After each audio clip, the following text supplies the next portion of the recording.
Voter তালিকায় নাম বাদ যাচ্ছে অথচ আধার বা ভোটার কার্ডের কোনো মূল্যই দিচ্ছে না নির্বাচন কমিশন। বিহারে স্পেশাল ইন্টেন্সিভ রিভিশনে এমনই বিস্ময়কর সিদ্ধান্ত নিয়ে তোলপাড় শুরু হয়েছে। এবার এই নিয়ে সরাসরি প্রশ্ন তুলল দেশের শীর্ষ আদালত। সুপ্রিম কোর্ট জানিয়ে দিল গণতন্ত্রের ভিত্তি হল স্বচ্ছ ও সঠিক ভোটার তালিকা, আর সেখানে আধার ও ইপিআইসি কেন বিবেচনায় থাকবে না তার স্পষ্ট জবাব দিতে হবে কমিশনকে। এই ইস্যুতে নির্বাচন কমিশনের যুক্তি, আদালতের পর্যবেক্ষণ এবং আগামী দিনের সম্ভাব্য সিদ্ধান্ত সবকিছু জানুন এই ভিডিও থেকে। বিহারে ভোটার তালিকায় বিশেষ সংশোধনে স্থগিতাদেশ নয়। তালিকা সংশোধনে আধার, ভোটার কার্ড বিবেচনা করা হোক পরামর্শ সুপ্রিম কোর্টের।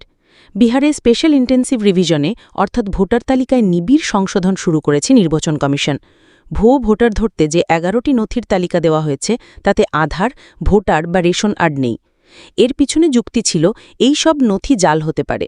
সোমবার শুনানিতে এই নিয়ে প্রশ্ন তুলল সুপ্রিম কোর্ট।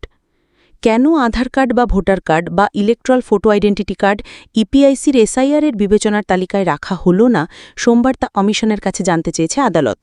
বলেছে, কমিশন যে সমস্ত নথি তালিকায় রেখেছে সেগুলি প্রত্যেকটি কোনো না কোনোভাবে জাল করা হতে পারে। এটা আধার বা ভোটার কার্ড বাদ দেবার যুক্তি হতে পারে না। বিচারপতির মন্তব্য, এই দুটি নথি তালিকায় অন্তর্ভুক্ত করুন। আগামীকাল হয়তো দেখবেন শুধু আধার নয় 11টি নথি জাল করা যাচ্ছে, সেটা অন্য সমস্যা। কিন্তু আমরা গণহারে নাম বাদ দিচ্ছি। গণহারে নাম তো অন্তর্ভুক্ত করা উচিত। আপনারা দয়া করে আধার কার্ড অন্তর্ভুক্ত করুন। নির্বাচন কমিশনের বক্তব্য, বিহারে ভোটের আগে ভোটার তালিকার এই সংশোধনের প্রয়োজন রয়েছে। জনসংখ্যার পরিবর্তন, নাগরিক অভিবাসনের কারণের গুরুত্ব আরও বেড়ে গিয়েছে। গত 20 বছর ধরে বিহারের এই তালিকার নিবিড় সংশোধন হয়নি। আধার বা রেশন কার্ড সম্পর্কে কমিশনের বক্তব্য, এই সব নথি ভোটার যাচাইয়ের জন্য গ্রহণযোগ্য হতে পারে না, কারণ এগুলি সহজেই জাল করা যেতে পারে। কমিশনের তরফে আইনজীবী রাকেশ দ্বিবেদী ভোটার কার্ড, আধার কার্ড এবং রেশন কার্ডের বেশ কিছু সীমাবদ্ধতা তুলে ধরেন। তবে আদালত পাল্টা প্রশ্ন তোলে। কেন আধার গ্রহণ করা হবে না জানতে চান বিচারপতি। কমিশনের আইনজীবী জানান, আধার গ্রহণ করা হচ্ছে, কিন্তু তার সঙ্গে অন্য নথিও নেওয়া হচ্ছে। যে কোনো সময় এই খসড়া তালিকাকে চ্যালেঞ্জ করা যেতে পারে। তবে আদালত জানায়, যে কোনো সময় তারাও ওই তালিকা বাতিল করে দিতে পারে।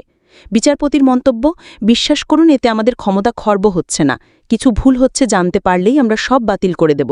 আপনারা তৈরি থাকুন। সোমবার এই মামলাটি সম্পূর্ণ শুনানি হয়নি। মঙ্গলবার আবার মামলাটি শুনবে শীর্ষ আদালত।